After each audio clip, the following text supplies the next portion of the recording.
What is up, Daddy Gang? It is your founding father, Alex Cooper, with Call Her Daddy.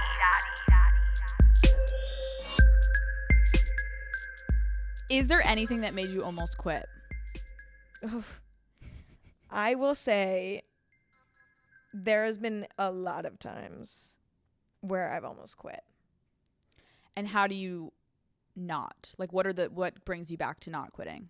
Well, I'm in an interesting spot now where, I'm 20 and I am in a spot where I'm ready to evolve things. And I don't really know what that means for myself right now. But I need to find what mediums and what things make me excited, because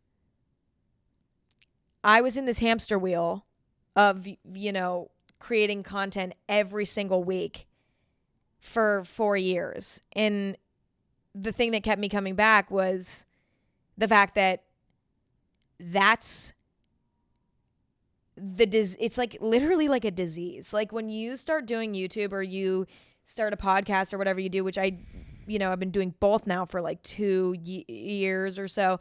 Like, you're like, if I miss a week, I'm done. People are going to fucking forget. People won't care. And you like guilt trip yourself into pushing through even the roughest moments, because I burped. Because there's this stigma that like the second you take a break, you're out. But I'm done with that. I've taken a break for the past few months. I'm like, sorry, I'm done.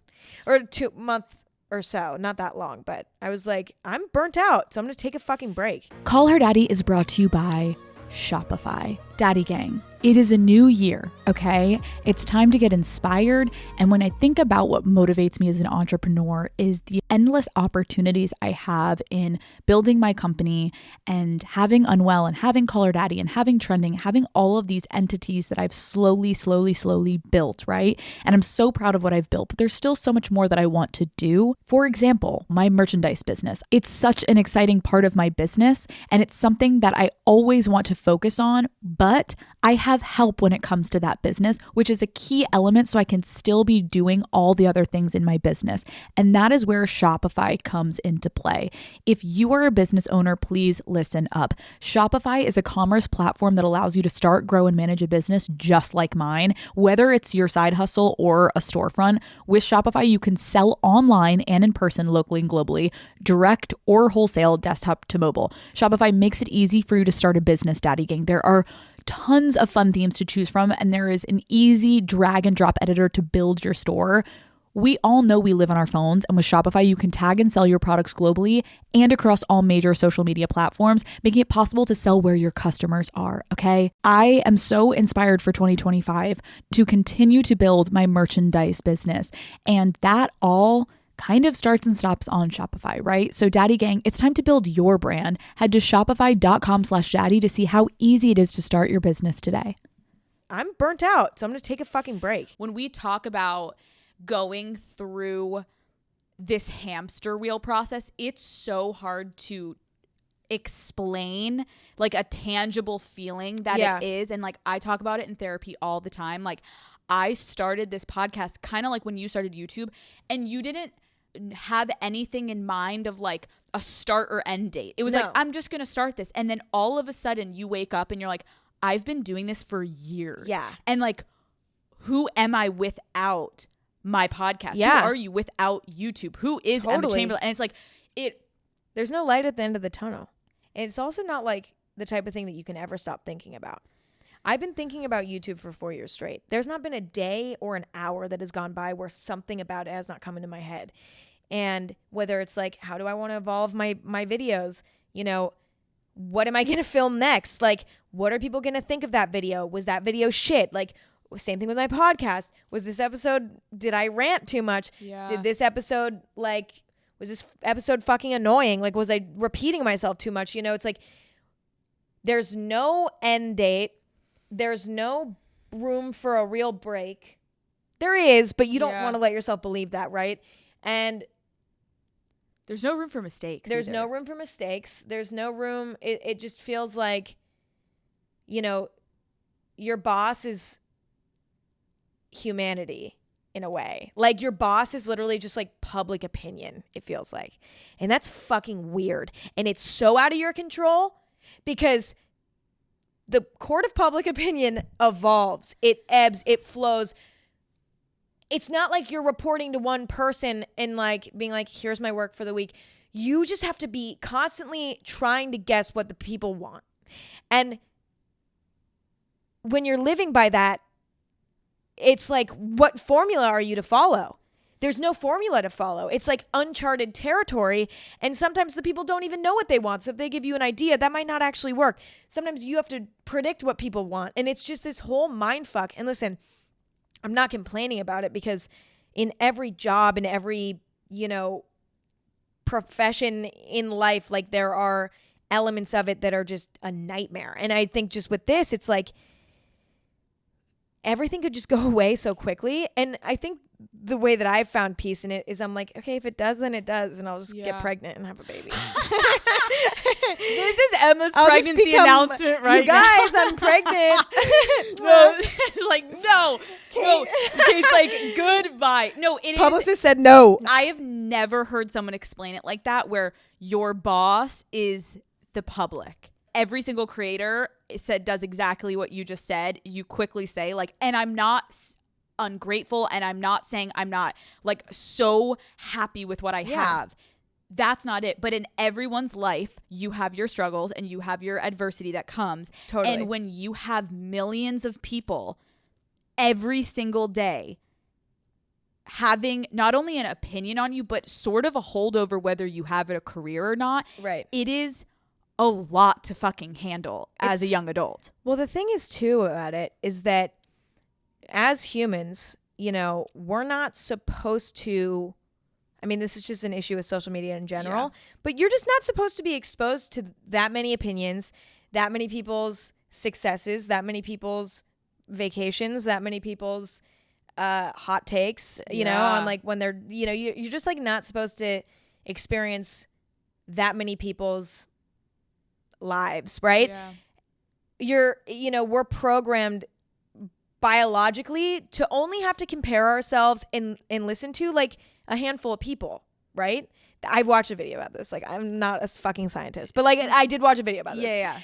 I'm citing my sources. Long story short, like you're just not supposed to hear from that many people. It's not like something that we're evolved to be able to comprehend. Mm-hmm. So it makes sense that, for us, for example, like reading comments all the time from hundreds of different people, sometimes thousands, sometimes millions, that's just not a normal experience. And so when our brains react in weird ways, it's like, what else did we expect? This is a weird situation and is not natural. Yeah. And I hate when people say like, then just don't do it. Yeah. I understand what you're saying, but I do love it. Totally. It's my passion. Mm-hmm. So then you have to, basically, I think what we're both saying is like, there is no book that gives you, here's a guideline. Right. There is no one that can tell you like, this is exactly how you act the minute you get this many followers, then this is going to happen. And then you talk to this therapist because they'll know how to like it. There's just no formula. Yeah. And so it's weird. You eventually moved to LA. Yes. How did the change of scenery affect your videos and your life? Should I go pee before I do this one? Yeah. Okay, wait, let me pee. Go in the... Sorry, daddy gang. I'm pissing now. No, I'm kidding. You don't want us to listen to you pee. Oh my God. Go down all the way down the hall. Okay. Anyways, Emma's back. How was your pee break? Hello. Check.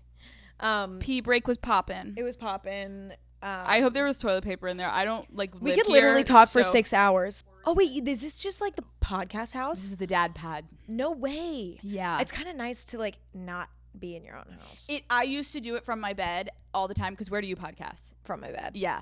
And like there's pros to that, but I started to feel like I could never turn it off. So I just... Yes. I've been having that struggle recently. Because if that microphone is sitting on your bed or near it, you just keep being like, should I start podcasting? I'm like, I could record right now. And it will be like almost midnight. And I'm like, oh, I have a thought. And I'm like, no, I need to like set boundaries. Thank you. Absolutely. Okay. So I asked you, how did the change of scenery to LA affect your video and your life?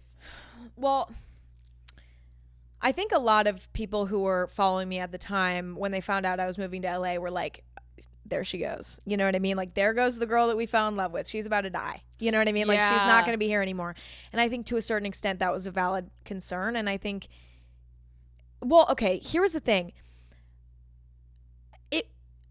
It was such a huge life shift, in my foundation, in my reality changed so much that my sense of identity kind of went out the window, and I was having to like rebuild my new, I mean, and this happens regardless of if you're moving to LA and doing YouTube or if you're just literally a teenager, you know, like there was a lot of shifting that was going on. It was like I was making new friends. I was starting to try to date guys. Like I was like living on my own and like trying to figure out what that entailed. And like there was so many life changes all at once that like a whole new group of people, a whole new scenery. It was just like whatever. My sense of identity was fucked. Yeah. And so when it came to like making videos, the shift from moving from home to moving to LA took such a psychological toll on me that I don't think I was willing to admit to myself at the time, but it was so exhausting to, you know, find your footing in a new place, especially LA, that like I was very drained just from life itself. And so when it came time to like make YouTube videos, I was like, I am so fucking tired just from like existing here right now, that I think my content at certain times throughout the first year and a half, 2 years of being in LA, like my content had moments of suffering because there were just moments when my life itself was a mess. And not even a mess in a bad way, just simply a mess where I didn't feel like I had a foundation. Can you explain, in your opinion, like the good and the bad, evil parts of LA when you're talking about your experience?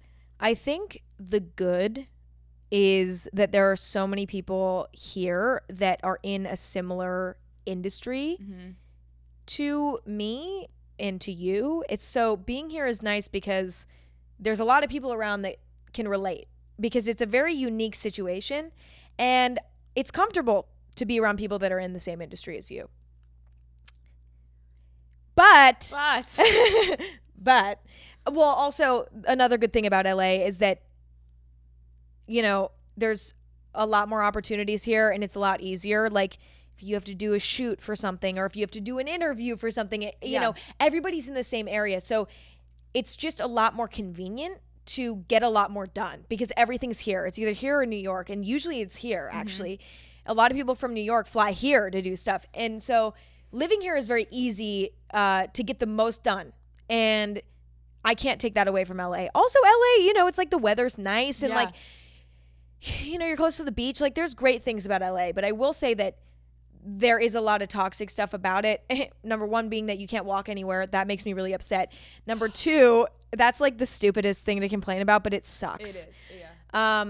Number two, being around people that are in the same industry as you is also not always the best thing because there's a lot of competitiveness. There's a lot of trying to, you know, use you to get farther. And that's something I didn't anticipate. You know, it's great when you can find someone here who is in the same space as you, that like just wants companionship, but that's actually more rare than you think. Yeah. So there's a lot of room to get fucked over when you're being friends with people in your industry. And that's something that I really struggled with and experienced. When you say that, can you elaborate a little bit on like when was and you know, obviously you're not naming names, but when was a moment that you realized like, I think I'm getting used right now? Oh my God. It's like been so many times. I mean, like and sometimes using is not always a bad thing. Like sometimes you can even find yourself being like, well, yeah, they're maybe using me, but I guess I'm kind of using them too, Right. you know, like in certain types of collaborations, things like that. But I think that's kind of different because usually when it comes to like a collaboration of some sort, it's a mutual benefit. Sometimes it's not though. And in those moments, you're like, okay, I'm not benefiting from this at all. This person's like profiting off of me in some way. And I don't feel, number one, like it's having a positive impact on me, and number two, like I don't think that they actually care about me. And so that's when it gets a little messy, is when it's not a mutual thing and you can tell that they actually don't even care about you at all.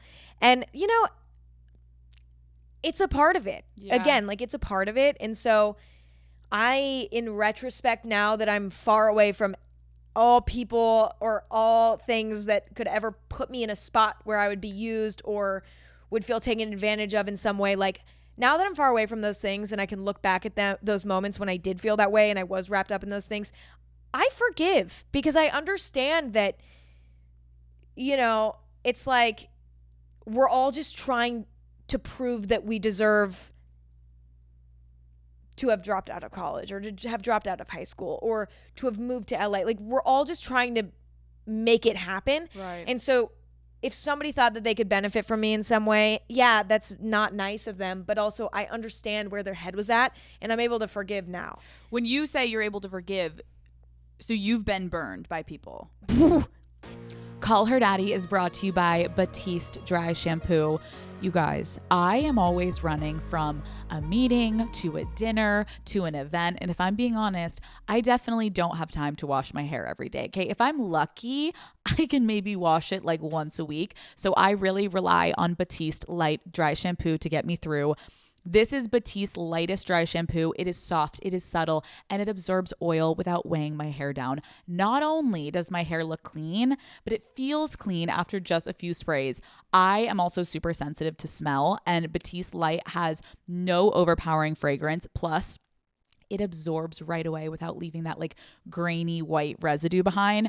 I brought Batiste with me to a girls trip last weekend, and I cannot tell you how many of my friends were like, Alex, can I borrow your dry shampoo again? The girls know I am always coming with multiple bottles of Batiste Light in my suitcase because when I'm on the go, I definitely need some help to keep my hair looking fresh. Batiste Light has been a complete game changer for me. So Daddy Gang, go buy Batiste Light Dry Shampoo online or in store at your nearest retailer. And like, again, so not saying so surface, but not going into actual detail. Like when you say burned, like, can you give an example? Like, was it someone asking you to be in a video? Was it someone asking to come in your videos? Was it a brand deal? Like, what are you referring to? There was like a few instances where, you know, people would want me to appear in their videos, for example. And, you know, I would be like, I can't today because like I need to be working and I need to like, I have to be and they'd be like, and you know, maybe because they were more successful than me in some ways or whatever, when they would be like, you have to, I would be like, okay, you know. And so I was young and very yes man when I first moved to LA. So if somebody, and these like YouTubers who were maybe more established, I think that they knew that they could kind of push me around a little bit, not only on camera but off as well, just by, you know, like they just knew that I was really also still kind of a fan of everyone. I think they could sense that as well. So a lot of people, I think, knew that they could take advantage of me and that it would be fine. And listen, again, it's fine. Like I get it, but I'm also like, but it still sucked, and it made me a lot less productive, and it made me depressed because I felt like just an object in some ways, which again, I don't think that was their intent, but I felt like I was just like a fucking drone, a corporate drone, you know what I mean? Like a YouTube corporate drone. Right. And I honestly would say that the ways that I was burned the most though were like more personal ways, like the ways that just like people who were like kind of bullies to me, like behind the scenes. Like you would never, like not necessarily on camera, but like most of the shit that was like bad was like behind the scenes, where it's just like shitty friends. Yeah. Point blank. You know what I mean? And I feel like when you're also saying that, would it would always somehow tie back to content? Well, I mean, I think that our friendship was based in content. Yeah. You know, a lot of the times it was like, what was our friendship without content? Yeah. Like if we weren't if we weren't making content together, would we be friends? It's hard to say. That's what I think a lot of people aren't able to, obviously aren't privy to that information on the internet. You see these people, they're hanging out. Oh my God, they're new friends. Most of the relationships that I have seen in LA are transactional. 1,000%. I don't know a lot of people that like genuinely, when we're all home, like for like holidays, like those people are not conversing, being like, hey girl, like how are you doing? Like it's not like that. It's all based on, we're back in LA, you want to shoot a TikTok, like, yes, and you're promoting. I remember doing it in the beginning of my show when I had a co-host. It was like we were promoting being like best friends. We had met like 3 months before, of course, and it was like, but you sell this like fun lifestyle, and it doesn't look great. I guess people think that if you're standing with someone that doesn't have followers, that's actually your friend from your hometown, right? No one's interested in that. But if I'm standing next to Tana Mojo, that is logistically going to get more downloads and views than if my friend Jackie from home is going to be next to me. Like, who the fuck is that bitch? Yeah. So there is like an incentive to create these dynamics, but it's really dark. Well, it's interesting because actually some of the friendships were like quite close friendships where we were talking a lot. Some of them not. But like some of them genuinely were close like that. But the question still remains, would we be friends if we weren't making content together when we were together? Right. And it's like, that's kind of where it gets foggy, right? Because it's like, we were really close, but if we weren't making content together, like, would we be hanging out? Would we even care to check in on one another? You know what I mean? Where was the intent? When did those type of dynamics, when did you wake up and they stop? It happened like one by one, I would say. Like, I would have kind of realization about and it wasn't like anything. Some of them, there was like moments where it was like a blow up, where it was just like, fuck you, you know, like this is just like not, like you are using me, I can tell, fuck you. But then other moments it was like, it was more just like a drift away where I was like, you know what, how is our friendship off camera? And if the friendship was like not good, then I was like, you know what, I'm just gonna back away. And I've always been somebody where I'm like, I don't feel much sadness if a friendship's not like positive. I will be the first one to fucking cut it off. And just because what's the point? You know, even if we're profiting off of our friendship, even if we're not, even if it's a private friendship, both, I will like walk away with no remorse if I feel like it's right. And so I kept that principle for all friendships, you know, throughout my teen years. Have you ever stayed in a friendship longer for fear of the public perception and the fallout? Yes. Like I've definitely struggled to cut off public friendships a lot more. Public friendships have always been harder to kind of back away from, even if it was like what needed to happen for all parties, you know, like it's definitely harder because you're like, God, like, you know, even if this ended civilly or even if it fucking didn't, you know, I don't want someone else, the other party, to get in trouble by the court of public opinion for our friendship ending. Because even, let's say they did the worst shit. Let's say they were such an asshole to me. They're going to pay enough with their own conscience. Yeah. You know, I don't think it's necessary to have the world knowing about that too. What do you get anxiety about in general? Like, what are the main things that give you anxiety? I would say the main thing that gives me anxiety is is something happening where my character is portrayed incorrectly and it being believed, right? And me not feeling like I'm able to say, this is not me. Because I know, like, I don't care what anybody says, I'm not a fucking bad person. So, and I know that. And I know that because I have too much of a conscience. Like the guilt I feel about everything. I can't do bad shit. Like because my guilt and conscience is so strong that like I almost wish I had less of that, because I actually feel guilty about things that I don't need to feel guilty about. And it sucks, you know, like, but I know that I'm not a bad person, but I do sometimes fear that somebody will even spread a rumor about me that's not real. And that will become known as fact. And I know how things work on the internet, where it's like people aren't digging into every single story that they see. So if like a bad story that comes out about me comes out, people see it, they're just going to take it as fact. And let's say a week later it's proven, oh, that's not true. Like Emma didn't hit an old person in the street. Like people are still going to remember the article that they saw where they said that I did. Yeah. And that's what freaks me out, is that, you know, I don't always feel like I'm able to defend myself, and I also don't always want to. Yeah. And I also can't go and diffuse every rumor about myself. I would be fucking, that's all I would ever do. Yeah. You know what I mean? If I went and addressed every fucking rumor or every fake blah, blah, blah, blah, blah about me, you know, that would be actually my full-time job. So like, I can't do it. And so it's just like this process of trying to figure out, like, you know,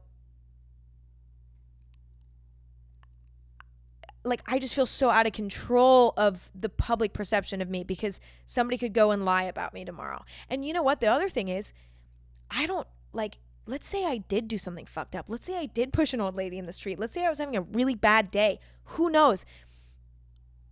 There's not a lot of room for having a bad day. There's not a lot of room for making a one-off mistake. And even if that's not something that reflects my character, how am I can apologize and say, this is not me, all I want. But everybody does that.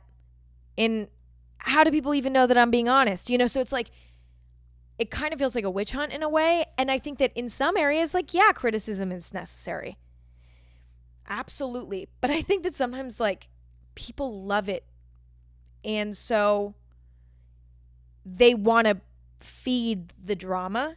And I don't want to be the butt of that. And listen, it's happened. You survive, but it just fucking sucks. And it sucks even more when it's not true, or it's not a representation of you as a person.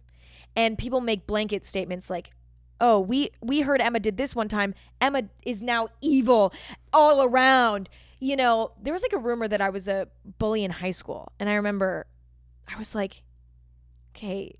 And I saw like a girl from my high school made a TikTok that was fully not true. It was fully not true about like me saying some mean shit to her in class. Like made up this whole like fake story. I'm like, girl,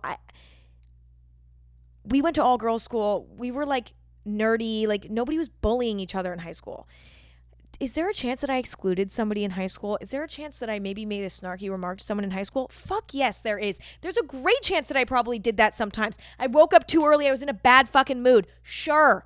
But I never did anything evil. I know that for a fact. And do you know what? If I did, I'm sorry. I don't know. I don't remember. Do you fucking remember what you did in high school? No. Nobody fucking remembers. And we're also kids. It's like kids playing in a fucking knife drawer. We're all learning how to be good people. And you're gonna fuck up in that process. But it's the fact that, you know, my identity is in the hands of like everyone who's ever met me and everybody who's ever seen me do anything. And I don't have control over that.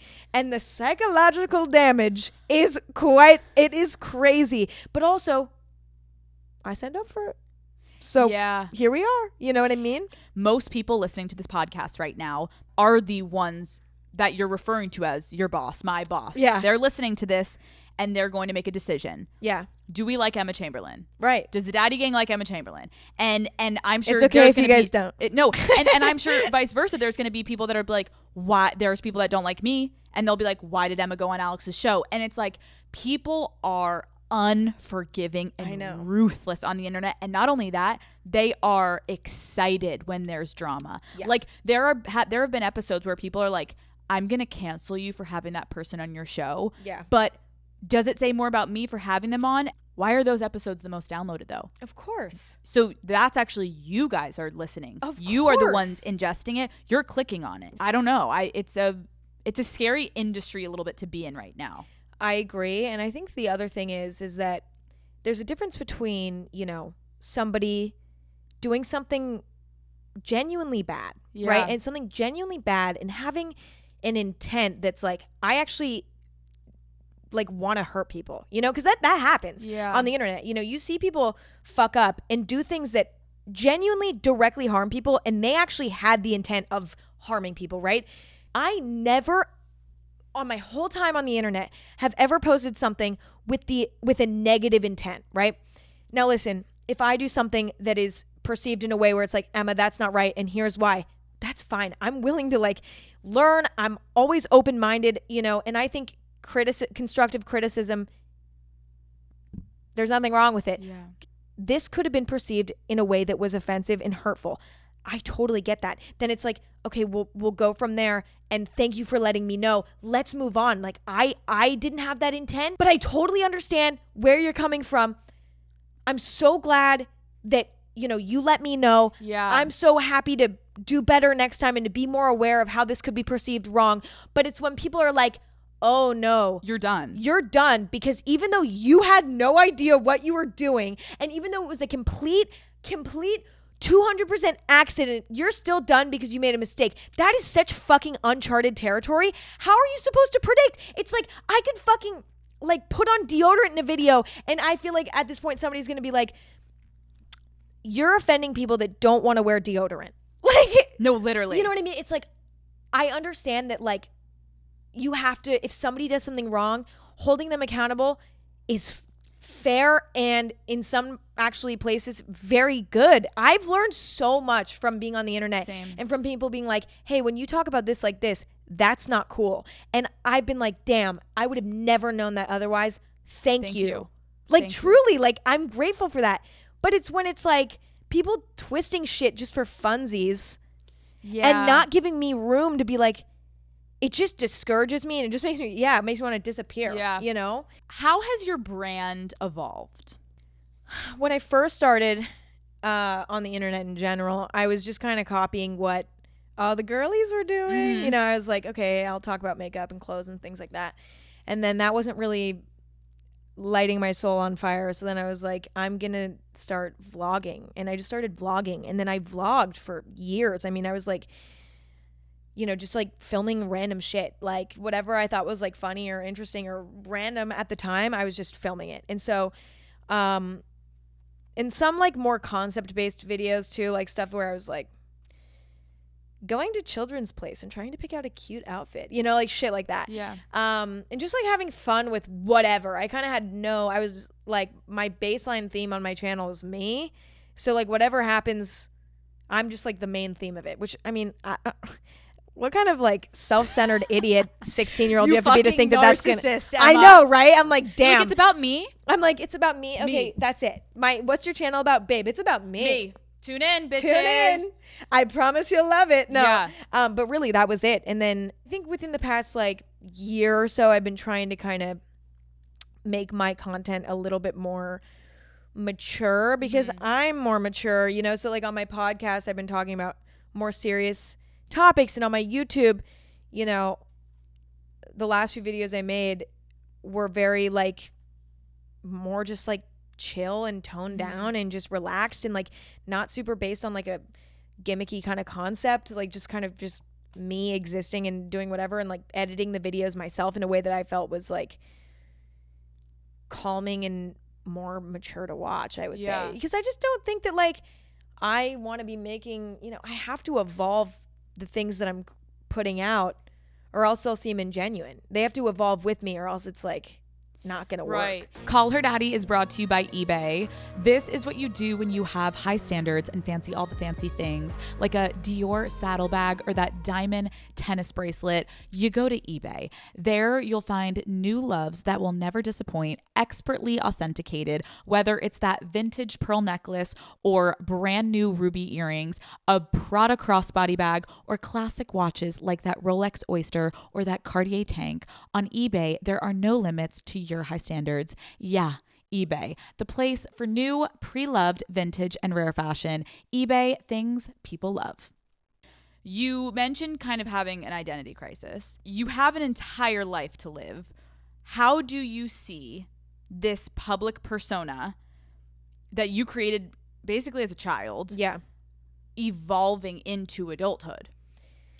This is something I've been thinking about a lot because I think that the last 4 years or whatever of me being on the internet, you know, when it came to my career, I was just in autopilot. I was just like pumping shit out, and it was coming from my heart still, but it was like I was just kind of like on go mode. So I wasn't thinking about anything too deeply, and I definitely wasn't thinking about my own personal identity when no one's around and I'm by myself and I look in the mirror. Who is that? I was so focused on working 24/7 for the past 4 years that I was teetering between having no thoughts and being burnt out and just feeling like I was like dying because I just could not look at a Final Cut Pro one more fucking time, right? But then also moments of just like absolutely just busting shit out. And like it was just like back and forth teetering. That left no time for me to ever have a free moment to be like, okay, wait, who am I outside of all this? So for the past 4 years, you know, I've just been in this hamster wheel of working and, you know, kind of exploiting myself at times to just do as much as I possibly could, especially because I started to get so many opportunities that I was excited about. I was like, well, I don't want to say no. You know what I mean? I want to do everything, but you can't do that. But I didn't know that at the time. So I was spreading myself so thin and giving myself no time to sit back and be like, okay, wait, who the fuck are you? Who the fuck are you? And within the past, I would say, honestly, especially 2 or 3 months, I've been having a lot of like psychological struggles because I'm now having to figure out, like, refine my identity after like shoving it away for the past 4 years, ignoring it and just putting that on the back burner. It's like now I'm left being like, I don't even know what fulfills me, what excites me, what, you know, makes me feel like I have purpose outside of my work. I don't know what it is because I've not let myself go there. I didn't have the time to go there. And so that's kind of what I'm figuring out now. And, you know, I've gotten to a place where it got so dark for me, you know, even recently, that I was like, well, I don't fucking care if everything goes away. I'm like, I don't care because I'm so disconnected from myself that like I need to refine that. And if when I'm ready to come back to the internet fully, and when I'm ready to like, you know, get back into the swing of things, like if people don't want to watch anymore, if people don't care anymore, I need to do what I gotta do. Yeah. It's impossible to develop your identity and be online at the same time, because developing your identity means silence. You need silence. You need alone time. You need to be intimate with people. You know, you need all of these types of things that do not align with being a fucking YouTuber or even being a podcaster at times. You know, I think podcast is like, when it comes to personal identity, it's easier, especially too, because like they can't always see you. There's something nice about, I don't know. But with YouTube specifically, it's like trying to develop your personality and simultaneously continue to be consistent on the internet. It's like you cannot do both because you have to have a fully formed something to show. Did you ever watch Harry Potter? You know I did. Okay. Did you watch the reunion? No.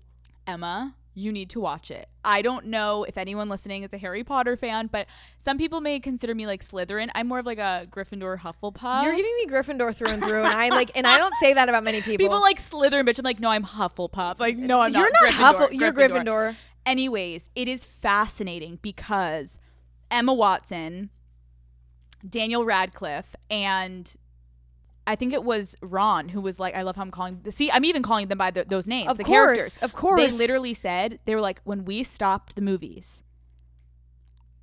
I genuinely felt uncomfortable when people called me my real name. I didn't feel like I could even identify with that name. Totally. Child stars or child performers, or now internet kids that come up on the internet, they are losing some of their identity in the characters that they're portraying. How did the growth of Emma Chamberlain stop when Emma Chamberlain, the internet character, was born?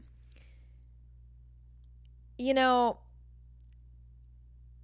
I wouldn't say that like my growth completely stopped, because it's like I was still growing. I, for the last 4 years, made my entire purpose in life to, like, at a certain point, I was like, my entire purpose is to now succeed at this and take it as far as I can and enjoy it while I'm doing it, right? And so I put away and threw away all other purposes that I had even brewing in me. I was like, I don't give a fuck about anything else. I'm throwing all of my eggs in this basket. You know what I mean? I want to make, this is my only purpose. And then now I'm at a place where I've arrived at what I wanted to happen. And now I'm left with this feeling where I'm like, this is fucking amazing. And I'm so happy that I'm here. But I don't have any more goals in this area, right? I don't have any more I don't want to get more followers. I don't want to get more views. I don't care about that shit anymore. You know, like at a certain point I was like, I would love to grow this as big as I can, like whatever. Now I'm like, I don't really think it needs to go any bigger. Like, I'm good. You know what I mean? I'm fine with it how it is now. So I'm having to like figure out now what things will give me purpose outside of this. And it's a fucking hard pill to swallow. I'm like, I'm 20 and I'm like, where I have to find a whole new purpose. But also everybody is looking at me and is like, look at that. Like, you know, but you have this to look at. And I'm like, I need something bigger and deeper for myself that might not have anything to do with the internet. You know what I mean? I just don't know what that is yet. And so that's been something that I've been struggling with, is like, you know, I haven't had time to like, you know, do hobbies or whatever. But the other thing is that I'm now in a routine where like, I don't really have a lot of inspiration to do things that don't involve my work, which is a weird thing that like, because my work and my hobbies became one, right? Right. So like, I don't have like the desire to do other little hobbies that like my brain convinces me are pointless to do. You know what I'm saying? Well, and also your job has flowed in not only to like your purpose and your hobby, but it's also flowed into like your actual lifestyle and living. Every like, part of my life. You can't go, you're not even 21, but if once you're 21, you can't go to a bar and not get recognized. And what you do in that bar is a direct reflection on your job, which is your purpose. And so every single aspect of your life is wrapped up basically in your job. Yeah. Which for some people is very normal. And for some people it's like, oh, I work a 9 to 5. And when fucking Friday hits, I am a different beast on the weekend. Absolutely. You don't have a weekend. Yeah. It's honestly like everything in my life is melded into one, where it's like my job, my social life, or lack thereof most of the time because I'm too anxious. But like, you know, every element of my life is all connected. You know, I don't have a separation of things. And because of that, it all feels like everything could fall apart if I just pushed the wrong domino, and it could just all fucking fall down. Like, you know, it's everything feels very fragile. Which is why I'm now like, okay, I can't have all my eggs in this basket. I want to continue doing this. This is, you know, my passion and something that I enjoy doing this stuff, right? But I have to find a life outside of it and solidify that life and like make that life something where I'm not so worried about what people think of me on the internet. I'm not so worried about, you know, if this all went away tomorrow, because I do have this life outside of it that's so rich that it doesn't matter. Walk me through social anxiety now with this platform. It is I mean, of course, like I do love meeting people. I mean, I really do. And I am generally a social person, I would say. Like I don't really get social anxiety about talking to people. Like if somebody comes up, I mean, there's been moments when it's been like kind of overwhelming or something just because it was like, you know, I was late to something or blah, blah, blah. But I always, you know, the actual interaction itself is always pleasant. You know, the only thing that I'm paranoid about is people who don't maybe like me and see me in public and they are like want to film me or are like watching me and like making fun of me behind my back. Like it's the fact that I could be anywhere and somebody might recognize me and I might not actually know that they know me. If somebody comes up to me and like says, "Oh my God, like what's up?" You know, like that's sweet. I don't actually mind that. It's the fact that I don't know when I'm just another human being drifting through the street or when somebody is watching me because they've seen me before. That is what makes me anxious. And that's what makes it hard, you know, because I'm constantly feeling like I'm being surveillanced, whether I know it or not. What are you doing though, like tangibles, in order to try to find and redefine and that identity that you're looking for? I think a big step in it was deciding like that I'm gonna probably step back from YouTube. Okay. You know, just because I will say that, and I mean, I don't know, I'm not making anything definite, right? I'm just like, this is just where I'm at now. I take it day by day. That's what I have to do or else I lose my mind. But I do, like, for me, doing a weekly podcast is something that I can do. Because, I mean, it's very much me sitting in bed and like just talking.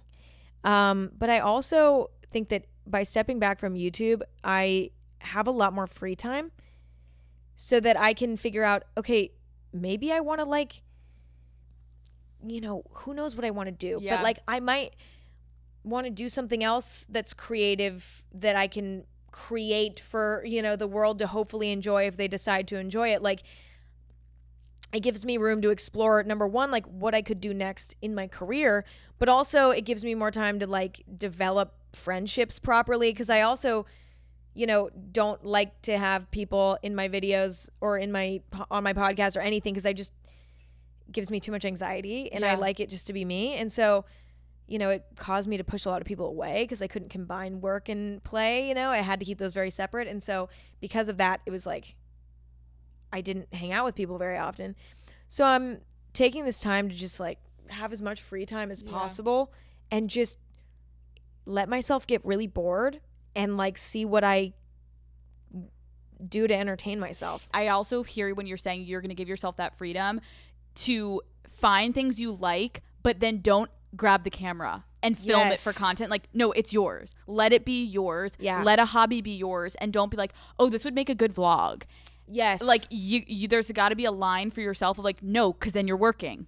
Like, do it for yourself. I can already feel like the tension. You're like, fuck, I know. And I've done it too, where I'm like, oh, that was such a fun moment. And then I have to exploit it on my podcast. And I'm like, it's hard. I think I have to be strict with myself and be like, Emma, like, you know, you can do your podcast, but you can't be posting videos and be trying to figure out who you are and what you enjoy to do when the camera's off.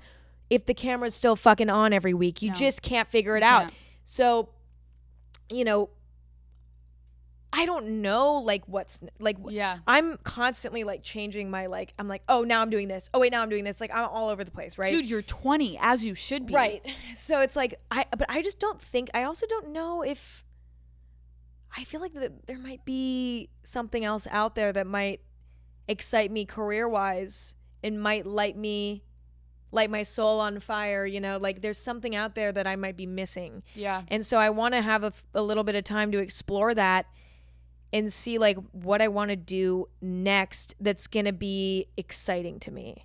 I think that's amazing. So yeah.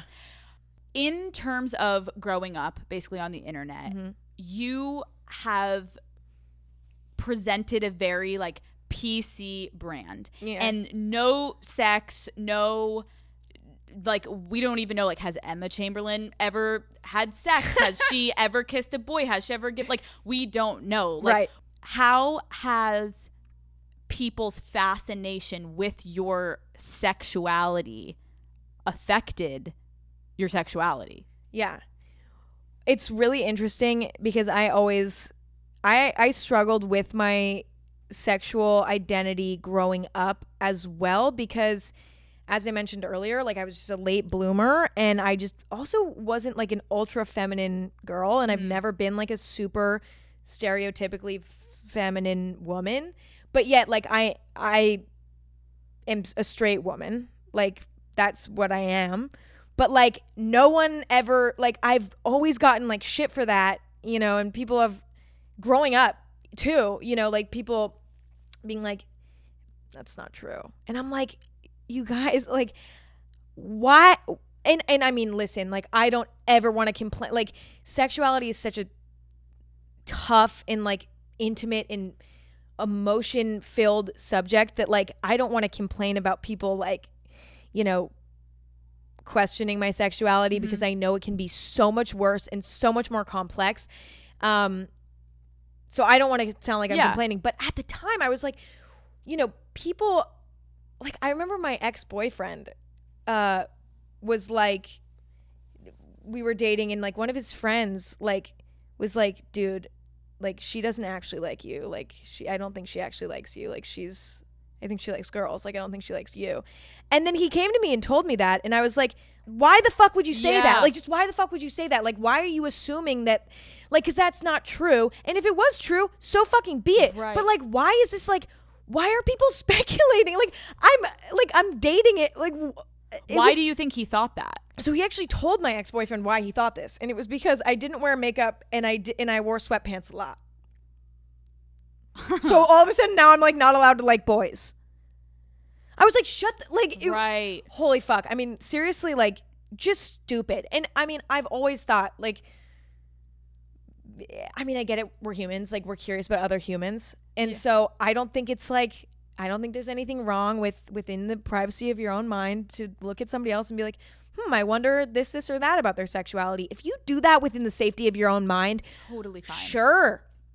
But don't go to my boyfriend and be like, dude, like, I think you're barking up the wrong tree here. Like, that's so fucking rude. Did that affect your relationship then with your boyfriend in terms of psychologically for you? Was it always? I was like, well, all of a sudden now I feel like I need to start being like, not myself. Like, this is me. Right. You know what I mean? This is just who I am. Like trying to prove now you're straight. Like, no, I do like guys. I do like you. Yeah. And I'm like, why the fuck should I have to prove that anyway? Nobody should ever have to prove shit about. Never. It's like, it's so incredibly nobody's business, which is, I think, why, like, I've always kind of been afraid of getting into it, is just because I'm like, sexuality is also something that has ebbs and flows too. Like some moments you're like, oh my God, I'm on like a roll. I'm just like hooking up with everybody and like I just whatever. And sometimes you're like, I literally can't remember the last time I felt like any kind of excitement about anything sexually. Yeah. Like there's so many moments, things are constantly evolving there. But I also think that I'm just not somebody where, actually let me rephrase, because I was a very late developer as a young person, and because I didn't get any attention from guys really for my appearance, I definitely like became used to getting attention from what I was talking about and like what I was and how I was behaving, and like that was what I started to lean into more, because I was like, well, I don't have boobies, so like nobody's looking at me for my boobies, so you know I have to figure out some other way to get attention. And so that kind of became muscle memory, where I was like, well, now I just feel like nobody's ever looking at me and is like looking at me in a sexual way. So in order to like get attention, I just have to like utilize my personality and then hope that like through that somebody will be able to be attracted to me in a more sexual way, like if they maybe like me personality wise. Right. So that's kind of what I became used to, but it always made me feel shitty because I was like, I just don't think guys are looking at me and are like looking at me in a sexual way ever.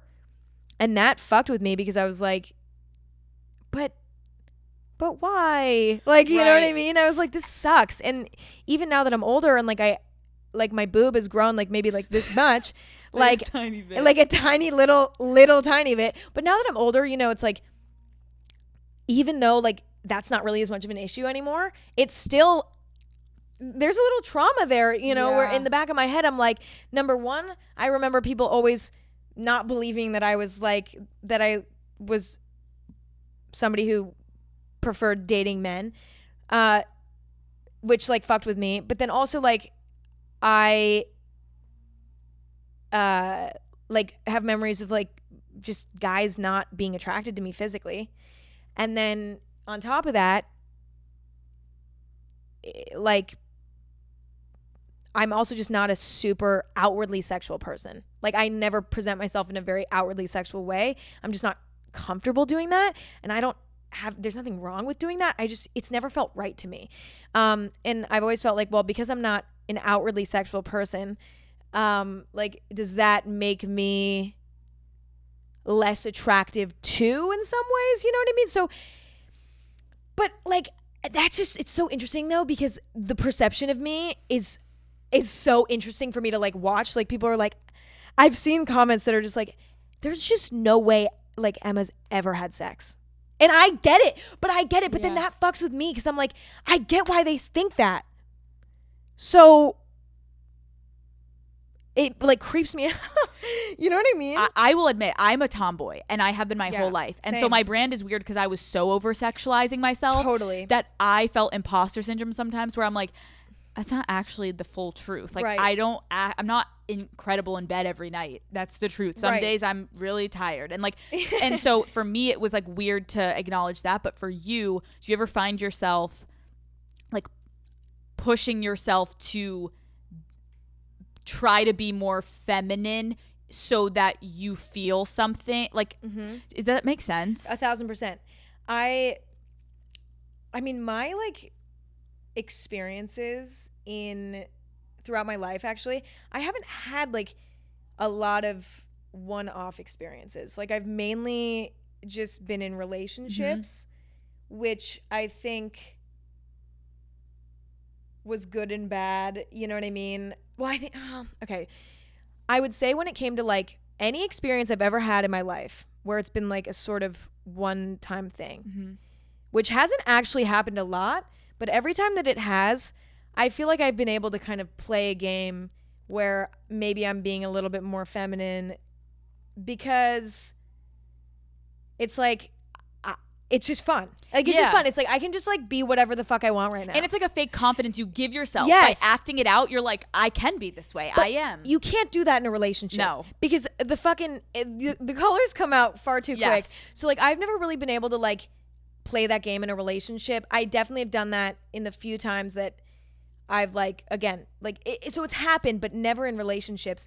But I found that in past relationships, I didn't feel as respected by guys that I've dated in the past, just because I feel like they kind of, well, especially like one relationship in particular, but it was just like, I just felt like, you know, he was very critical of the fact that I like maybe wasn't a super feminine girl. And like sometimes he was like, oh, it's actually super cool and chill. And then sometimes he was like if I had like put on jeans and come over, he would be like, oh my God, like you finally like put effort in. Like that's crazy. Like it was like, and you're like, and I'm like, dude, shut the fuck off. Like I'm like, or you know, if I would be wearing makeup or whatever, it would be like a big deal. And like, it would be like, oh my God, you're wearing makeup?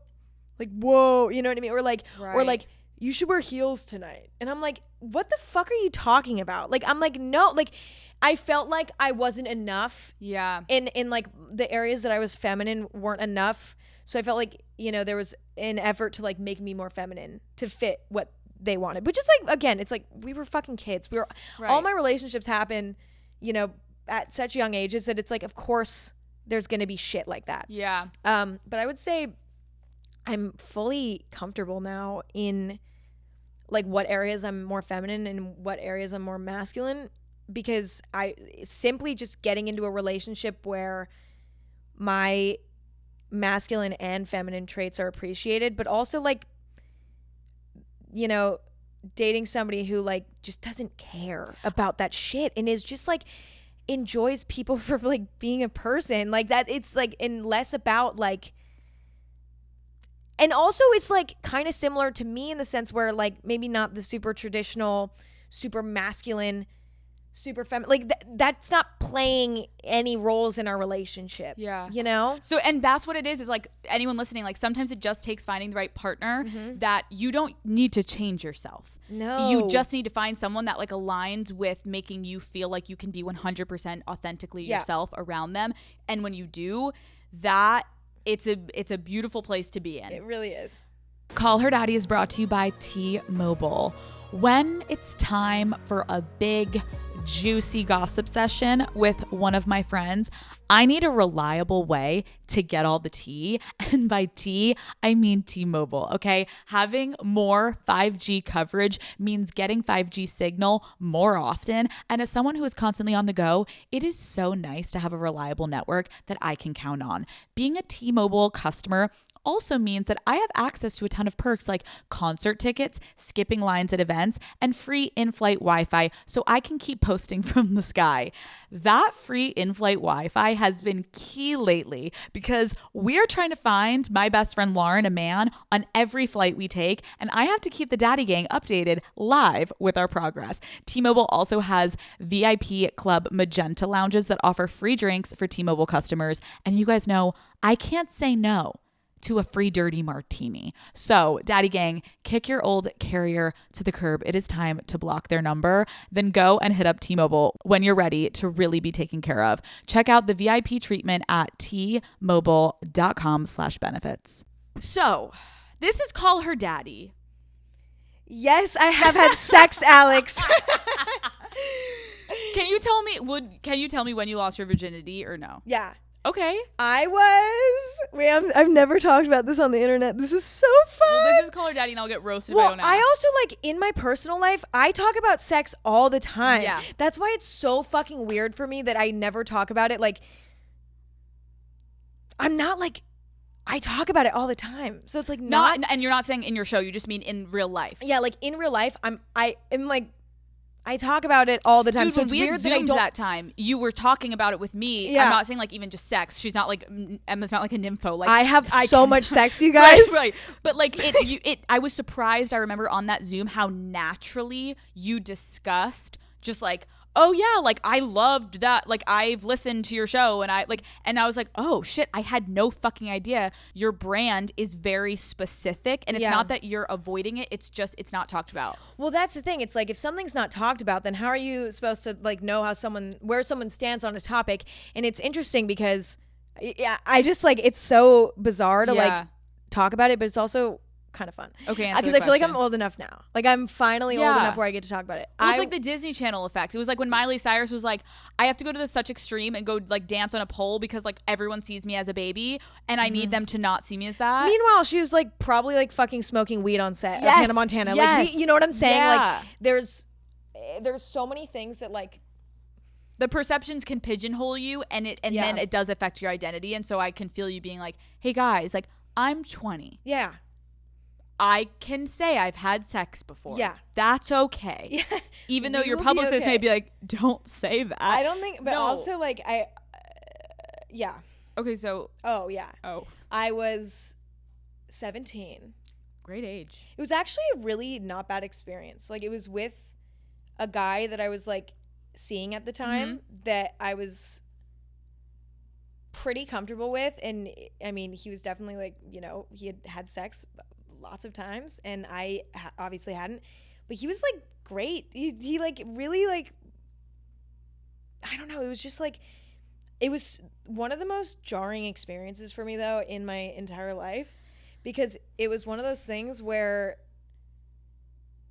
it was something I just like never believed was possible for myself because I, you know, growing up I had these experiences of people like, you know, doubting my sexuality. You know, I even had moments where like I was kind of like, I don't even know if I like anyone. Like I went through phases where I was like, I feel nothing towards anyone. And like, I don't even know if like I'm ever going to like somebody enough to, you know, let them in like that. And I also was like, I don't feel like anybody wants to do this with me. You know, like I've never been nobody's ever looked at me in a sexual way before, at least to my face. So like, I don't think that this is possible. Yeah.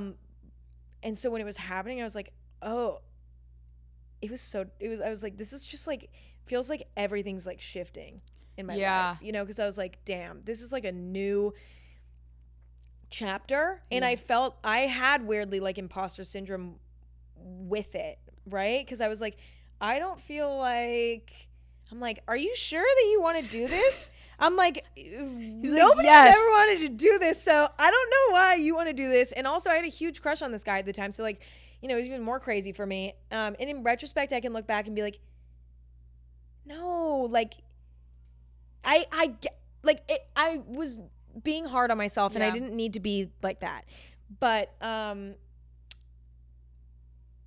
it hurt really bad. That's all. Dude, no one should ever be like, my first time was incredible. Like, no. It was so awful. We didn't even have sex. Right. It's like a movement, and then you're like, all right, we did it, because it's like, one, no one has you're not gonna have an orgasm. Yeah, it's not gonna fit. You're not experienced. You don't know what you're supposed to be doing. You don't know what you're supposed to be feeling. It's almost like, let me just get through this. Not in like a creepy way. It's more just like, no one's going to be relaxed and chill. It doesn't get fun until you're like older.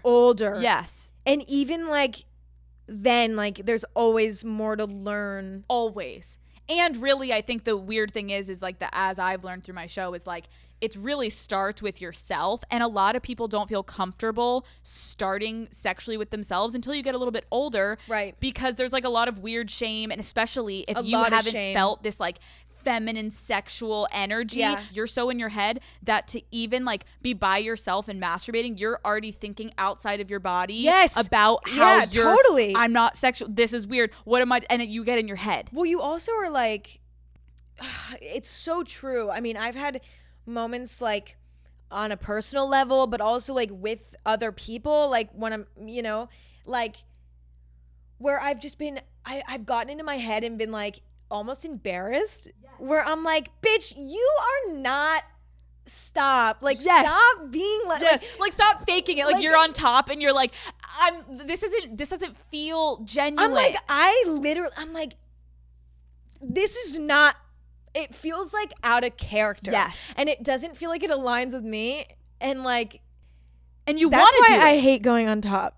Because I'm like, I don't want to have to fucking think about me. No, but I think it's okay to say, in terms of like sexually, it's hard, especially growing up where I will admit, like, my show, as much as it probably gave women confidence, it also probably drew a big hole in people's sex lives, being like, wait, I don't do that. And like, I've never, and then you get insecure. Totally. And again, porn and everything makes you feel like you've got to be this like sexual deviant. Oh, yeah. And so when you're like, again, like a position like on top, eyes are on you, and you're like, okay, so I know I'm supposed to start like moaning, and then like I should like throw my head back and like, but naturally right now, like I feel a little out of body imposter syndrome of like, I don't feel that yet. And it's weird. But also like, if you're like, for me personally, I'm not like, I don't fucking like want to, it doesn't excite me to like do crazy shit necessarily. I just don't. But it's like, people are very judgmental about if you're like, listen, it's not like I'm not a sexual person. There's definitely that side of me, but I also am like not a super sexual person. And like, there are times when I'm like, it doesn't need to be this like whole crazy thing. Like, it's just, it just is what it is. And like, I don't feel like I don't want to fucking perform. I don't want to, it just, and I think that the expectation to perform might actually end up being detrimental too at times, because you're like, it's all about like figuring out what the vibe is. And like, if you're just like, well, the vibe doesn't feel like making really loud sounds right now, but I'm just gonna do it anyway because I saw it in porn yesterday. And then you get into that pattern, and then you're like, when can I stop? It's like kind of like, but then it takes away from the intimacy of it. Yes. You should just disappear and like not think. Yes. And like let it happen. Yeah. And that's it. You just have to get out of your own way. I will also say, I think what you're saying is the majority and the norm, but people publicly don't admit that. I know. And so it's like, let's just say it. Like, I will admit that I like will enjoy okay, I know you're gonna hate what I was just about to say, so I'm not gonna say it. Wait, but should I say it anyways? What? And then I'll cut it out. On Call Her Daddy, I will admit that I enjoy vanilla sex. I think that's okay. Like you're not trying to like you're not boring sex. Like you're not trying to like swing from the. I think that's totally fine. What's wrong with like fucking like a good missionary and then like one other missionary positionary? And then go to bed. What is wrong with Nothing. it? I don't need to fucking like literally do a helicopter background fucking right fuck like flip reverse all cowgirl. over. I don't No. want to do that. I No. also like feel like I mean, listen, okay, yeah. There's moments when you can be crazy. There's moments when you can be fun. I get it.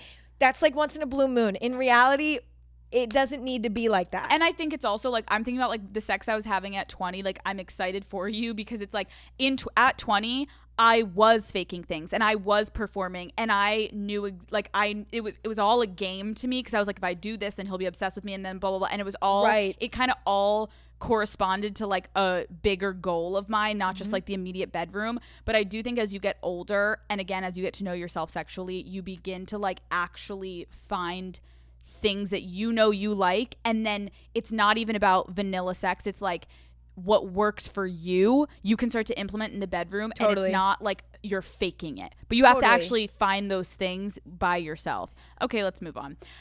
Kate's like, what gives you the ick? I'm gonna do some rapid fire and then we're done. I know this is going so long. We need to go. I know. We could really go for 6 more hours. No, I know. And yes. I like that. I agree. Dude, I think that also like is really, it's like real and it's not like jarring. I thought you were going to say something crazier. Then I was like, oh, that's a good answer. Emma loves anal. I'm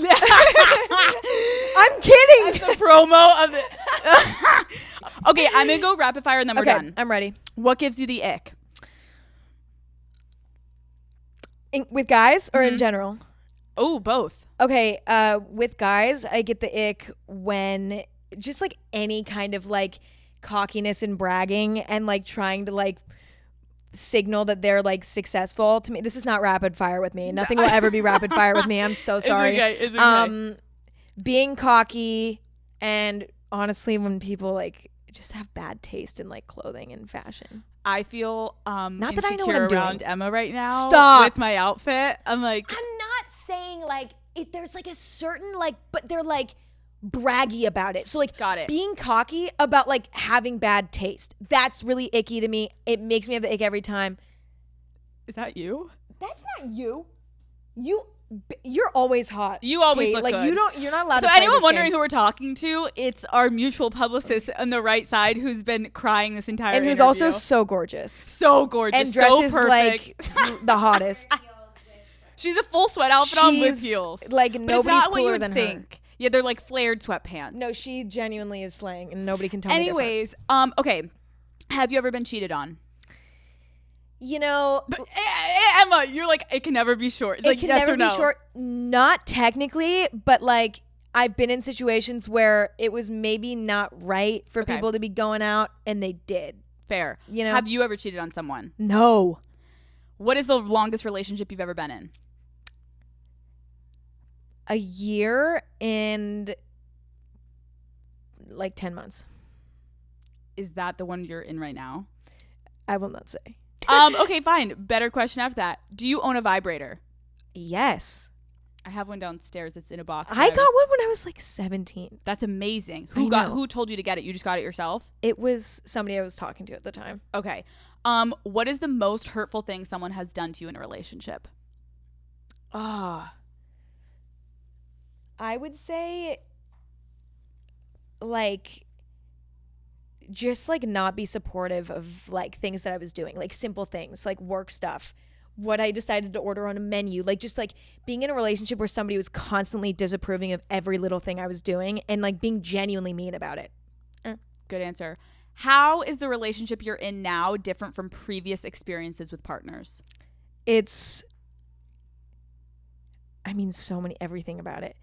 I mean, obviously being like best friends with your significant other is the best fucking thing ever. And I don't think that that's ever been true prior. Also, like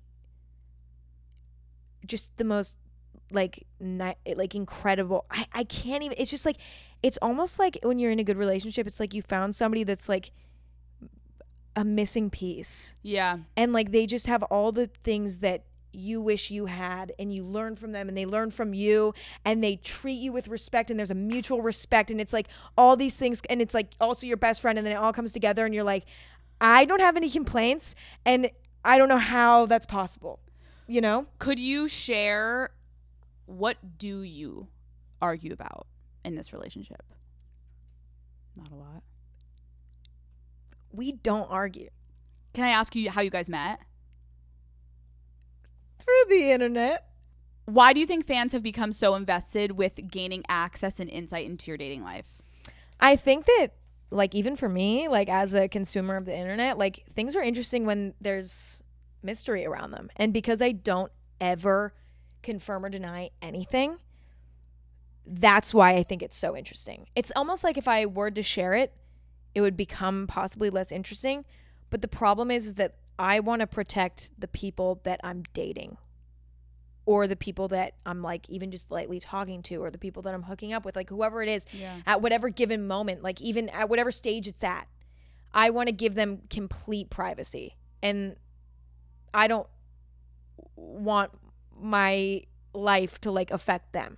Are you frustrated when you do see, like, if like God forbid like a paparazzi thing comes out of you, like how does that make you feel? I mean, for me personally, I'm like, I don't care. Like, right. I mean, it's more like I'm concerned about how it affects them. Mm-hmm. And I don't ever want to like lose an opportunity to like have a good connection with somebody because my lifestyle creates them stress. Right. And that's something I've like worried about in like relationships that I've been in that have been positive. I'm like, I just like am scared that this is going to get out because I don't want them to feel violated and like they didn't sign up for this, like you know what I mean? And so that's why I keep it private. But also if things come out or things are speculated about, most of the time people that I've been with or people that I haven't been with where it's been speculation and they're like, this is silly, right? Yeah. But I just decided to talk about none of it. Because I'm like, if it's true or it's not, it doesn't fucking matter. Because if I chime in about stuff when it's not true, then that means everything I don't chime in about. Smart. I just leave it all to the imagination. And honestly, it's kind of fun to see. It's kind of fun to see like what people assume. So, yeah. Okay, wrapping up. Mm-hmm. In 30, 40 years, what do you hope people say about Emma Chamberlain?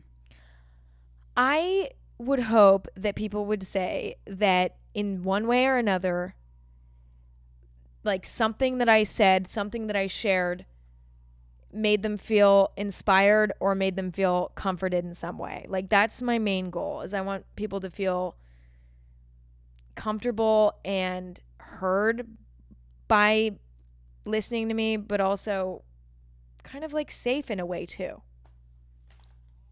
Emma Chamberlain, thank you for Alex coming on Coopy! Call Her Daddy. We did it. We finally did it! Dude, it's been a long I'm time fucking coming. sweating. I'm sweating. Dude. I am dehydrated. My legs are cramping. We're a mess. You look great. I'm Thank you. literally, well, I mean, this has just opened up a whole new That chapter was for me. 2 hours and 42 minutes. This is going to be another 2-part series. I can't, wait, we needed this though. We I did. could have kept going too. I do feel, yeah, it was like therapeutic. Yeah, we need. Great work.